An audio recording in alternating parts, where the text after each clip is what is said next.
right. Thank you guys for joining me tonight for our July listening club, where we listen to The Black Saint and the Sinner Lady by Charles Mingus.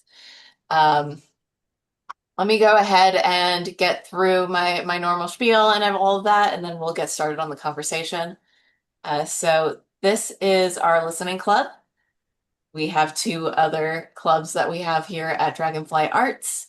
Uh, our movie club, which we watched Days of Heaven and had that discussion a couple of days ago.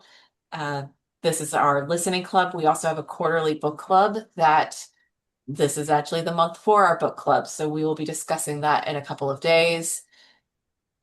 If you're watching this now, you have no idea what any of these time frames are because I upload them all at the same time. So I don't know why I still say it like that.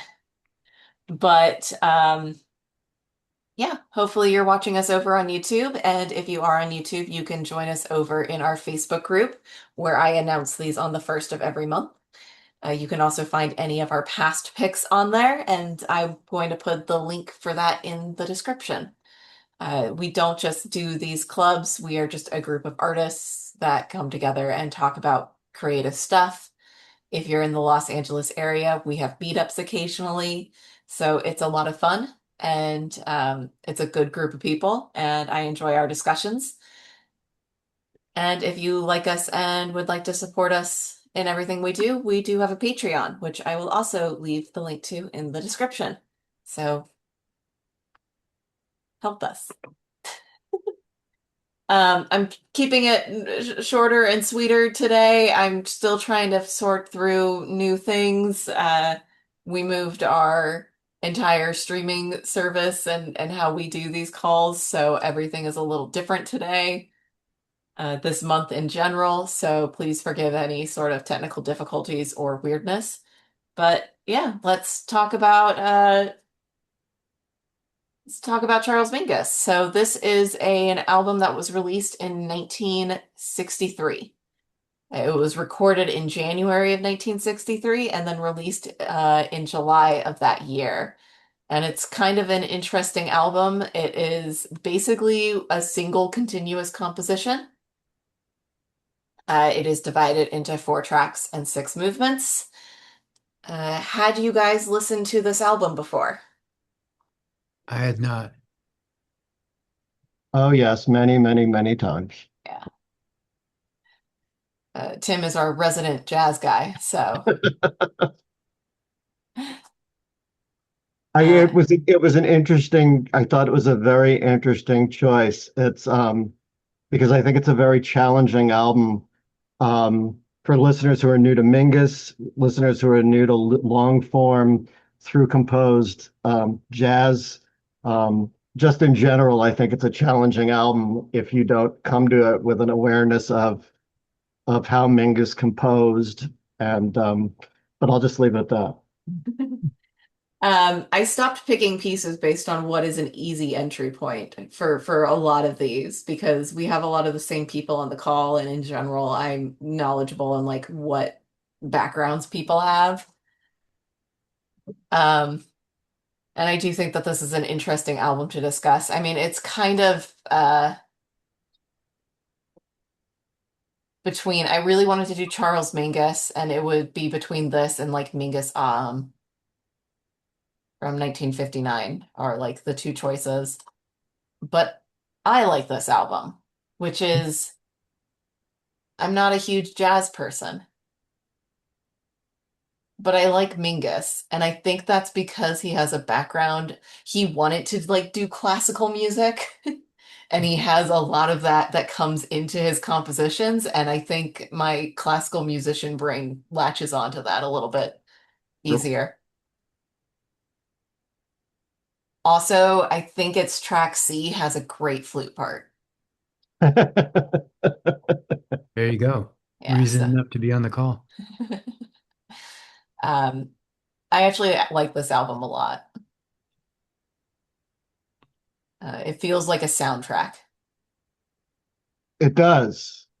Well, it And I feels like the a score for a ballet that was which is what it was intended to. Yeah. In fact, if you go on YouTube, you can find a lot of like dance recitals that are choreographed to this piece. Serious. Mhm. That's awesome. I didn't watch any of them. I meant to, and Well, things the fact got, that they exist is awesome. yeah. Very cool. You know, it's interesting. When I was thinking of the what the ballet would look like, I thought there was, for whatever reason, I am not an expert in this, but I just thought what I know about West African dancing would really work with this piece, you know, Mhm. which is not exactly ballet. West African dancing is probably most closely, well, I mean, it's what hip hop dancing came from, right? Uh, but yeah, for whatever reason, as soon as I started thinking about people dancing to this, I went immediately to West African dancing, which is like, it's like literally the only kind of music, only kind of dancing I've ever watched where I thought, oh, I could get up there and do that because that is like cool. And it's also unique in that there's no female and male parts, there's just parts. There's lead parts and ensemble parts. That feels appropriate for this, of just like not having like just having lead parts and like I don't know, this is there is a lot of influence in from African music and like that kind of drumming and style in it. There's also a lot of like Spanish flamenco like in it. Yeah, that was like, what do they used to call that mashup? That was the mashup moment. It's go, wait, that's a classical flamenco. What? That was cool.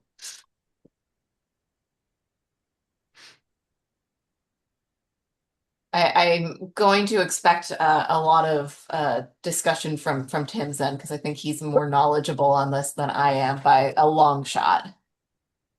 I have so many notes scattered all over the place, and I have three Mingus volumes. Better get it in your soul. Mingus speaks, and Mingus, a critical biography. Um, God. yeah, I did a deep dive, and the reason that I did the deep dive is because Mingus never really spoke of this or a lot of his stuff. He never spoke of meaning. Um, I think most of his speaking about the music was actually speaking about the music to the musicians because he was always constantly changing parts.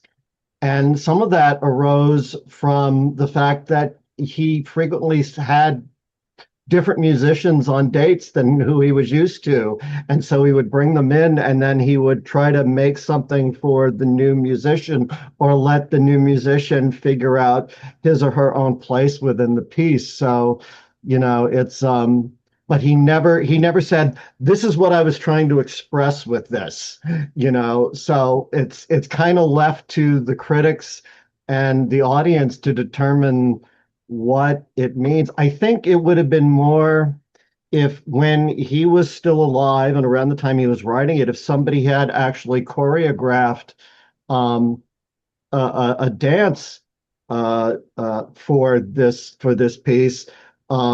I think we'd have a better picture that is not one that we just create out of the blue, but more of an idea of what Mingus was trying to say with it than we do because he didn't actually say anything about it. I think that the most interesting part of researching this album for me was, well, first, when I listen to it, I kind of do see it like as a film score in my head. Like it's got like this very film noir. It reminds me of the video game Grim Fandango, if you've ever played that, which is a point and click, like adventure game where you are a Grim Reaper, like trying to like solve a corruption crime that's happening in the underworld. And for some reason, this album reminds me of that. Um, but you're right. It doesn't really like all of it was written by him. There's subtitles on all of the tracks. And the liner notes contain, he asked his psychotherapist to review the album for him and write the review and included that in the liner notes. Oh, wow. And then never tried to like argue any of it or talk about it outside of that. That's pretty interesting. Yeah, you can find it online. His therapist's name was Edmund Pollock. And it is a really interesting read, and honestly, a better music review than I think I could write. And I have a background in music. Wow. Are some of those subtitles from that same poem that I just remembered that he has a poem quoted on the album cover? Are all of those subtitles from that? Oh, the, the other, I was thinking of it, because I've been listening to it on Amazon Music, and all they have are the dance markings. It doesn't have the titles that he used on the album, so I completely forgot about those. I actually don't know, and I don't have an answer for that, but that is a very good question. But I do agree with your sort of the alignment with the soundtrack, which to me is not that different than a ballet score. But for me, like just listening to it for the first time, I just thought it was missing the top line, right? Whether that was a melody or spoken word or dance, I just thought that um because when I first listened to it, it was a couple songs in until I read about it on Wikipedia that it was for a ballet, and then it made total sense. But then I want to watch it with the dancers, right? It seems like it's designed for a top line to be put over it. Again, whether it's, a melody, a dance, or a spoken word, and it's like missing that. And it seems that to me that also makes it kind of soundtracky. Because again, when you listen to music soundtracks, they sometimes stand on their own, sometimes they don't. But obviously, they're designed um, for to have a sort of top line thing with So it. it doesn't seem like there's a good answer about the poem. Yeah. People have been talking about it. I can find lots of questions about it online, but nobody really has answers. And this includes people trying to like looking through liner notes on his albums as well as reading Beneath the Underdog, which is his semi-autobiography. Um, He's an unreliable narrator. I think that's why they call it yeah. a semi-autobiography. Well, Um, you could also make the argument that he wrote the poem. He said from a poem. If it was yeah. from, if it was Shakespeare or Donne or somebody, he would have said, he would have attributed it. And so when I saw the the what do you call them? The phrases that go in the track listing, I assumed that was him. So having said that now, I kind of think, well, the poem's probably from him too. I mean, the one on the front cover, sorry. Yeah, I think that's very probable. I think that's probably is the case. I kind of just wish I saw it like in a poem format. And a Yeah, lot of like, especially his later stuff and things that were done in his honor, things that were done posthumously, were people putting words over his compositions, and it works really, really well in a way that makes me feel like in his head he has words over his compositions. he is Yeah. very distinctive, um, humorous um, titles for much of his stuff, and so when you see titles like that, it's easy to presume that he probably did the naming, but at the same time, because it's so distinctive, it's also very easy to kind of satirize or parody the way he wrote his titles. And speaking of that my entree to Charles Mingus was the first Joni Mitchell album I bought was the Mingus album. And it wasn't necessarily because of Joni Mitchell. It was because Weather Report was the rhythm section, just replacing Joe Zawinul with um, oh my God, the guy who played with Miles in the 60s, Herbie Hancock. Right. And so I'm just there because it's, Jocko and Pete and Wayne. And then it's like, oh, wow, this is a great album. But one of the things Joni did is she put lyrics to Pork Pie Hat.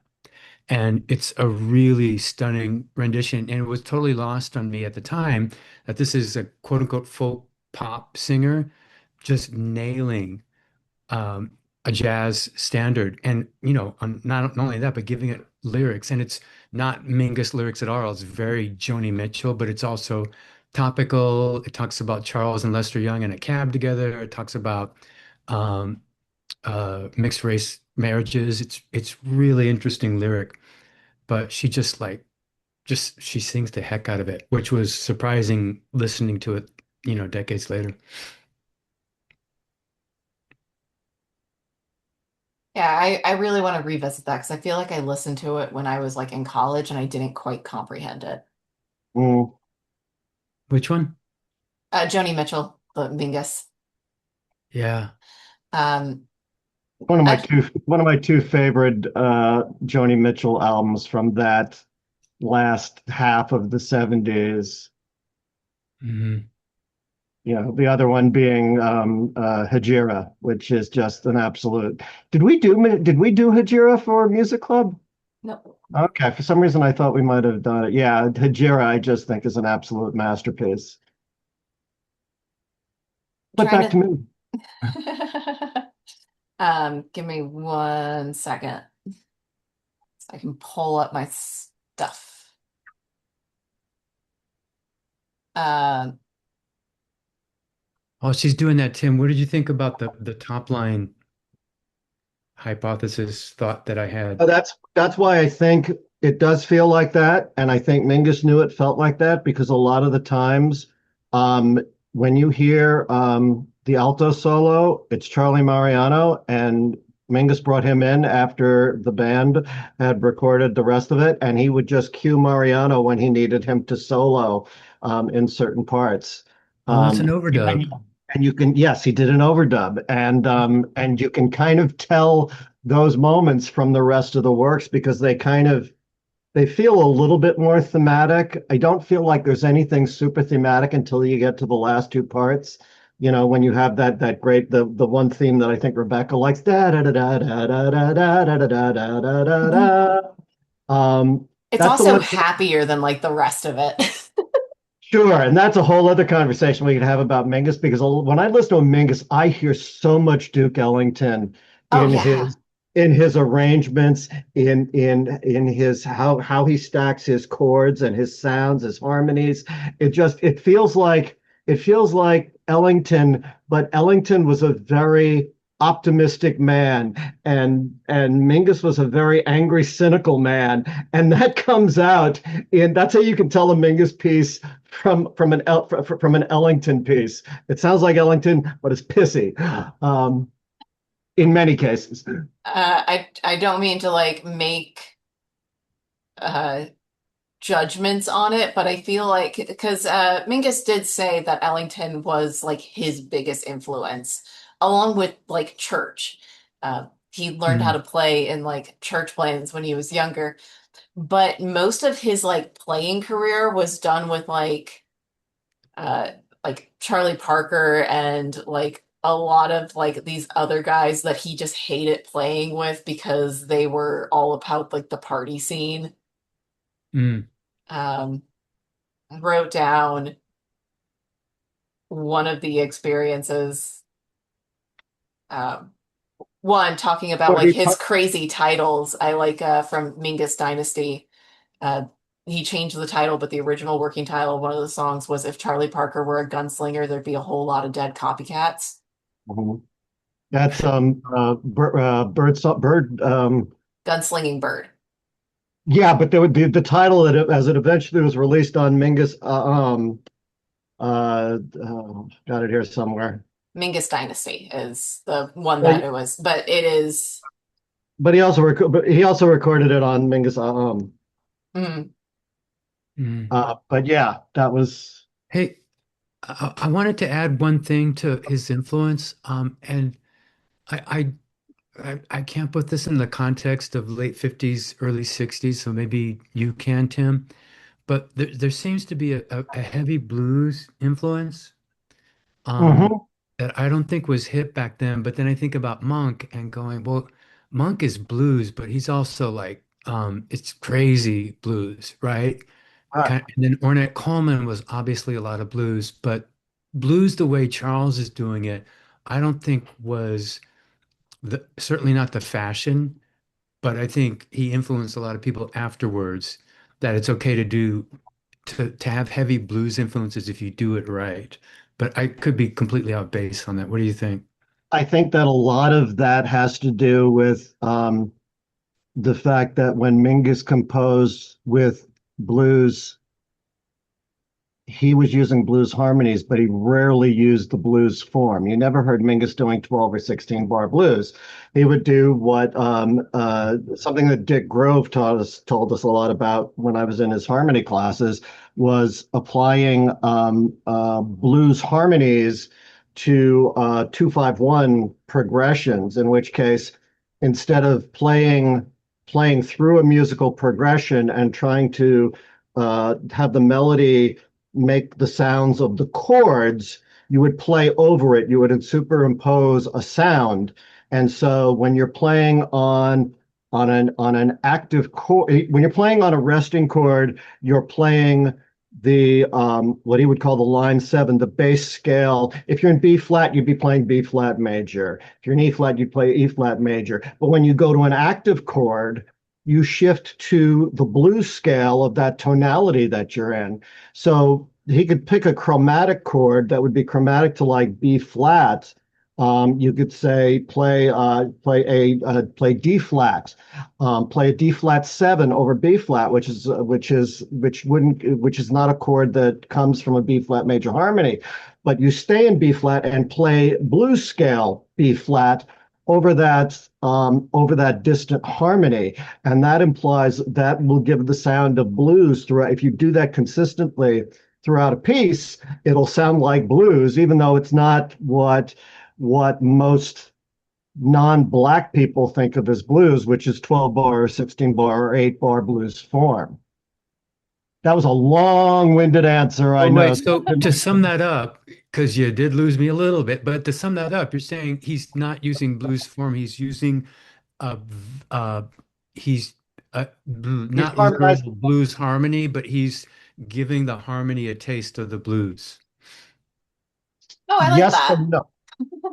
Yes and no. What I guess the simple way to say it is that you're playing in the key of the song, and when you have harmonies that don't come directly from the key of the song, you play blues, you play a blues scale of that main tonality. So Mm. if the key of the song shifts to active tones in, say, if you're in B flat and it shifts to F sharp, major or minor, you stay in B flat, but you play B flat blues scale. And then when it goes back to the diatonic tonality, then you play the B flat diatonic scale over it. And then you use that same scale. You use minor seven flat five chords. You use minor seven chords built off the fifth of the chord root. So different ways to apply blues to a tune that isn't necessarily blues. Stop right Um, there. That's I it. mean, That's it. Right there. Say that again. Different ways to apply blues to to a a tune that tune is that's not not a blues. yeah, blues. Yeah, Yes. changing the mode into that's it. Yeah, yeah, yeah. there you go. That It last it bit, that makes was so much sense to me, so it's very hard for me to explain it to somebody who doesn't have the schooling that I have in harmony yeah. But and in jazz harmony in particular. but to me, it seems like really unique way of incorporating the blues into jazz. But maybe I just didn't listen to a lot of stuff from that era. There's so much influence on this that is like so close to like you can hear so many influences on this album and in Mingus's work in general. He pulls things from everywhere and yet somehow makes it sound so coherent. Like it's a lot of things that shouldn't fit well together, and he's very good at making them fit together. And I always think that's really interesting because a part of the reason why he never got into he wanted to be a cellist. Mm. And part of the reason why he never got into classical music was one, because of racism, but also because he didn't have like a background schooling in music. He was learning this like as he goes and like through performing and through like church music and listening to people as opposed to this formal classical education. And yet at the same time, he has such a strong knowledge of like harmony Mhm. in like that sense. And it's just so natural to him. And it's crazy to me. Um, Yeah. He was heavily influenced by the third stream movement, mhm. and but you can always it never sounds like everybody else's, like Gunther Schiller's third stream, or like the work that Gil Evans was doing with Miles Davis on Birth of the Cool. Never sounds like that. Those all sound very um, they're not raw. They all sound very polished. Listen to Birth of the Cool. It sounds very polished. And Mingus's stuff never sounds polished because he's always got like something that he stole, the Bubber Miley growling horn, that Oh very yeah. raw. Is that the guy that's doing the trombone solo with the mute, but it sounds like you can hear his voice Yeah, too? I think that might be Jimmy Nepper. I can't believe that if this is before or after Mingus punched Jimmy Nepper in the face. But This is after, I Okay, think. so then it's probably not Jimmy Nepper because they didn't patch things up until No. later. But yeah, that growly blues sound. That's Quentin that's Jackson? Wait, oh, eh, there's another trombone, Don Butterfield. okay. There you go. Yeah, that's the thing that separates Mingus from all the other third streamers who lean towards the jazz side. And you even hear some of it in Ellington's longer works. But it's so when Mingus does this stuff, it sounds very raw because of those blues harmonies, those blues voicings that he's using, and that the way that the horns play the blues. Uh, And you know what? The rawness, I think it's not at all like Monk, but Monk has a kind of rawness that's very unique to him. So would you also say that the Mingus rawness is kind of really unique to Mingus? Yeah, because Yeah. a lot of I think where a lot of I think where a lot of Monk's uniqueness doesn't necessarily come from his collaborators. It comes from the way Mingus kind of ignores time a lot, and sometimes ignores harmony too. But he'll there's a great recording of him with Miles. I think it's with Miles. They do I forget what tune it is, but it's his solo, and the band is cooking, and Mingus plays his solo in halftime, and it's very funny, and at the same time, it sounds off kilter, so it has this very raw feeling of it, the way that in like Mingus, but in a different manner than the way Mingus does it. Yeah. just because I found my notes on this specific thing, I wanted to bring it up before we moved on. About the him punching Jimmy Nepper thing that happened in October of 1962, and then this was recorded in January of 1963. But my favorite thing about that is Nepper worked with him again towards the end of his life, but more specifically, worked with Mingus dynasty after he died and like continued the legacy. And I think that speaks a lot for like his influence in it because he was a very um uh he's very much the angry man of jazz. That is the name. That is what I have written here. Um Very volatile. yes. Um Oh, I'm I have a guessing favorite probably angry story. undiagnosed bipolar is Oh, my theory. yeah. So I have I think this is Angry Mingus, but my favorite like Mingus story that has nothing to do with music is he was doing a gig, rehearsing for a gig, and they somebody called in a bomb threat, and everybody left the building, but Mingus didn't, and he stayed there and played bass. And then the great joke about it was um it I'm gonna mess up the joke, but anyway, it wasn't his bass, and so the guy whose bass it was had like had left, and then he got all upset that Mingus didn't leave, and he kept his base in there. So he stays in the building, even though there's a bomb threat, but it's not his base. He's threatening. So I thought that was funny. Obviously, there was no bomb.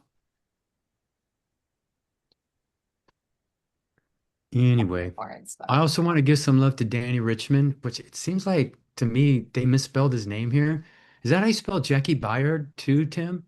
Yes, that's how you spell Jackie Bard, and yes, that's how you spell Danny Richmond. Really? Yes.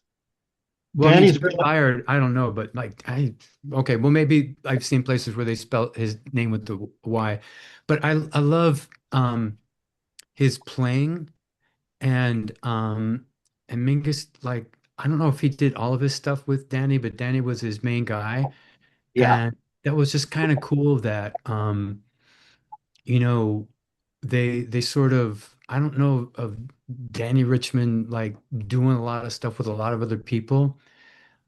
And maybe I'm wrong about that, but I always sort of think of them as the section for yeah, anything Vegas. yeah. They fell out. They fell out once or twice, but for the most part, Danny Richmond was his guy. Yeah. And he's got, my God, his um ride cymbal sound on this album is just like you want to like take a picture, an audio picture of it and burn it in amber and put it on. It's just such a great cymbal sound. It's just like, I mean, every sound he gets out of it is great, but it's just like, my God, I want that cymbal. I was thinking while you were talking about the volatility of Mingus, and he and Max Roach did an album with Duke Ellington called Money Jungle, and that album was almost a complete disaster because Max Roach and Mingus couldn't they couldn't see eye to eye on anything when they were in the studio. And I think that one point there was a walkout. And Yeah. Duke Ellington was just the kindest, most polite, most generous, gentle man. And to have these two guys in a studio with him, I can't even imagine what Ellington was thinking when this was going on. Yeah. Max Roach comes off as a very elegant guy, but he was total alpha. And there's that famous story about, Charlie Parker. well, no, about Oh, Freddie Hubbard, where Freddie uh, Hubbard disrespected somebody in the audience during a set. And Max didn't do anything during the set, but after the set, he punched him in the mouth, and oh, Freddie couldn't play for like months afterwards. But like there, when Max got set off, Max would like he would be not the genteel sort of yeah, professorial guy. So this was the story I was going to bring up before, where I was talking about that I always kind of got the feeling that Charles Mingus really liked Duke Ellington and really wanted to emulate him, but then hung out with like all of these other guys in the jazz world and just didn't like it. The story I was looking for was from 1955, where he played a club with Charlie Parker, Bud Powell, and Max Roach. And Bud Mm, Powell had to get helped off the stage after being unable to play for some reason, um, probably alcohol. And Charlie Parker just kept chanting his name as if he was going to come back on. And he did this for so long that Mingus just got tired of it and took a microphone and announced to the crowd, "Ladies and gentlemen, please don't associate with me with any of this. This is not jazz. These are sick people." jeez. And the sad part is that's Charlie Parker's last public performance for his death. Oh my God. That, Um, uh, that's so the Bud Powell thing, and this is probably beyond the scope of this, but mhm. Bud Powell, if I remember correctly, I think he was schizophrenic, and he was institutionalized, and he was given electroshock therapy. Yeah. And And Miles talks about this in his autobiography because he was heartbroken. He and um, he and Powell were at some event, and they were sitting at a table together, and Miles talks about how he's looking at Powell, and it's like the Bud Powell that he knew wasn't even there. There was just like he was just this shell. And so the electroshock therapy happened before Yes. that date that you're talking about. And He you was read, also was beaten by police very severely multiple times. yeah, that section of Miles' autobiography just absolutely broke my heart because you in the way that Miles writes about it, you can just hear how devastated he was because he loved Budo. You know, they were good friends. They had some fights too, but I think Bud Powell was probably his favorite piano player of all time, and it really hurt him to see Powell in that shape. Um, Uh, and one of the greatest musicians on any instrument of all time, and to have that talent robbed of him because of you know because people didn't treat him right. when I was like doing all of my research for this and reading a lot of stuff, I brought up to my husband Ryan, who was sitting next to me, how much I like jazz music history has tons of terrible stories like that, and all of them are like in parentheses. Like they're not like long stories about the terrible things that happen to a lot of these jazz musicians. It's just like casual notes in parentheses, like, oh, he became incoherent, probably because of the electroshock therapy. Yeah. But I do also want to bring that up because I think that ties back into what I want to discuss with this, which is the title. Um, the title of this piece, since it is just kind of one continuous piece, is The Black Saint and the Sinner Lady. And I do think that there's like a lot of political messaging that Mingus definitely feels when he writes music, and like a lot of that happening, and a lot of like his existence as a black man in the world. Like I was talking about how he wanted to study classical, but racism kind of got in the way. Um, and I do think that that plays a lot into the composition and the intimacy of this album and like his personal feelings coming out. I do think that's a part of it. And that is something that Edmund Pollock brought up in his liner notes. Mm. Um, the titles of this composition suggests the plight of the black man and the plea to the white man to be aware. Uh, You know, the I don't disagree with that at all, but I also think it's a freaking great title. And all of those notes next to each movement of the piece in the track listing, I think of that as at least the beginnings of like a guide for the choreographer, right? And like to give them not just music, but like some sort of frame, the poetry, and then that title, right? And I think for the right choreographer, it's just like just give me that title, and yeah, I'll write dances for you, you know? mhm. So yeah, it's totally um political in a way, but he's not doing anything more than reflecting his own life. And it's also like great, like I could see the right choreographer just digging into that, going, and yeah, let's go. Yeah, I like this line from the liner notes of he is painfully aware of his feelings and he wants desperately to heal them. Yeah, I mean, come And on. I think that is just a great thing to remember for Mingus in general. He's had all these terrible experiences and he learns from them and like continues on. He had mental health problems and checked himself in. Um, Mm.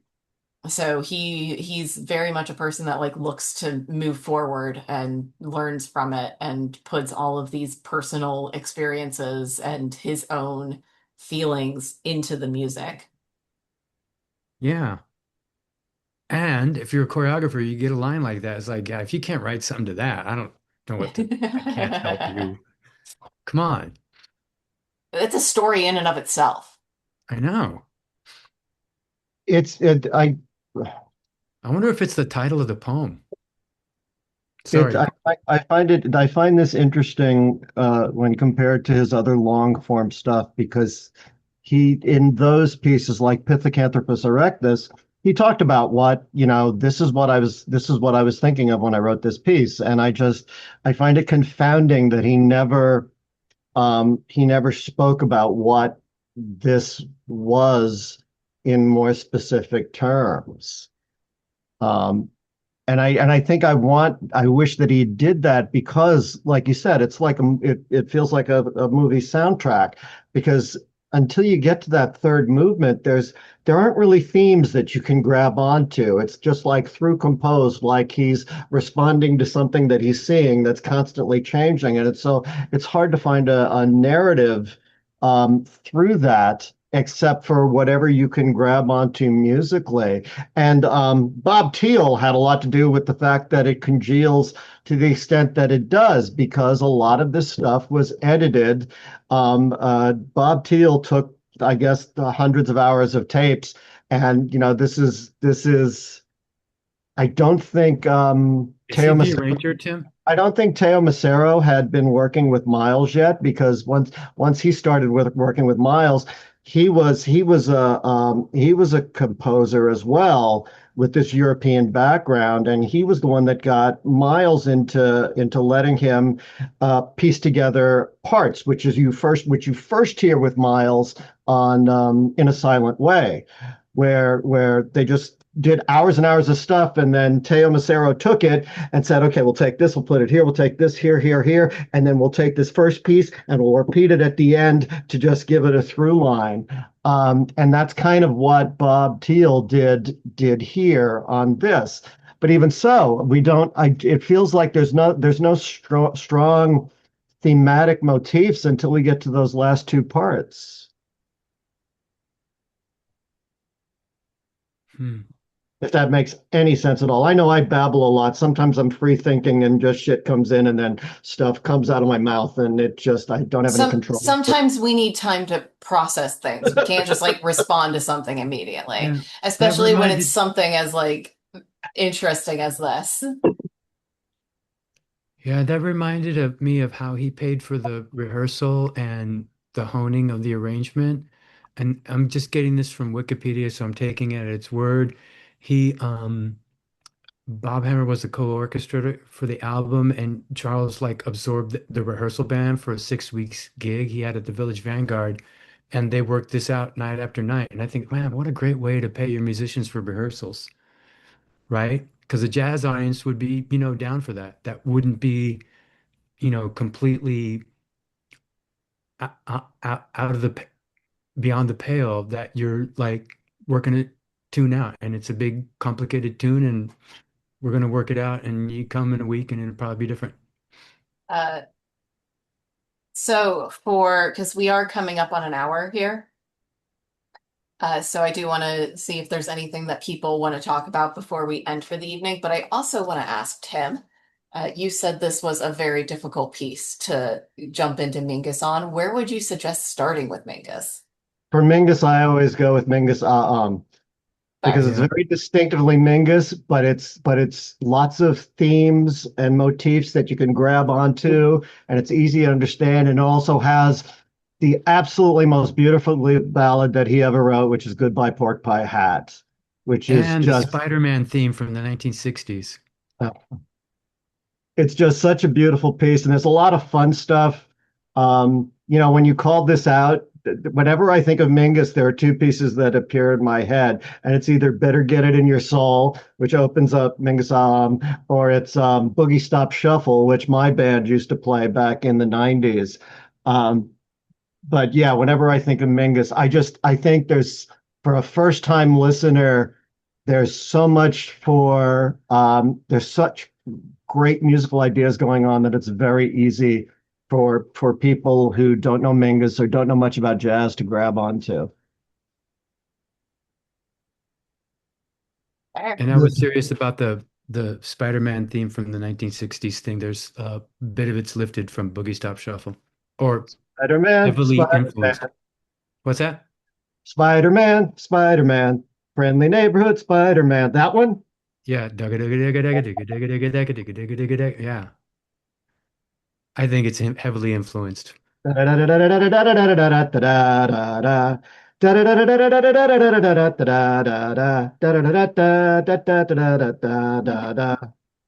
Um, Anyway, There was one yeah. other thing that we didn't get a chance to cover. One of the things that's interesting about when Mingus is arranging stuff is he does it all in his head. He got to a point. The reason that Bob Hammer is on here, and the reason that I think Cy Johnson worked with him as well, is that Mingus got to the point where he's so busy rearranging stuff that that he would do it verbally. He'd say, "Okay, this is what I want you to play here," and he'd sing it to the musician. Um, but in order to do charts, he needed to do somebody to do the charts. And his head, he thought too fast to write down charts. So he needed like somebody like Bob Hammer or Cy Johnson to come down and arrange the parts. And Cy Johnson, in an interview, said that Bob Hammer deserves a lot of credit for how tight this album is. He said Hammer did a lot of work keeping these arrangements together.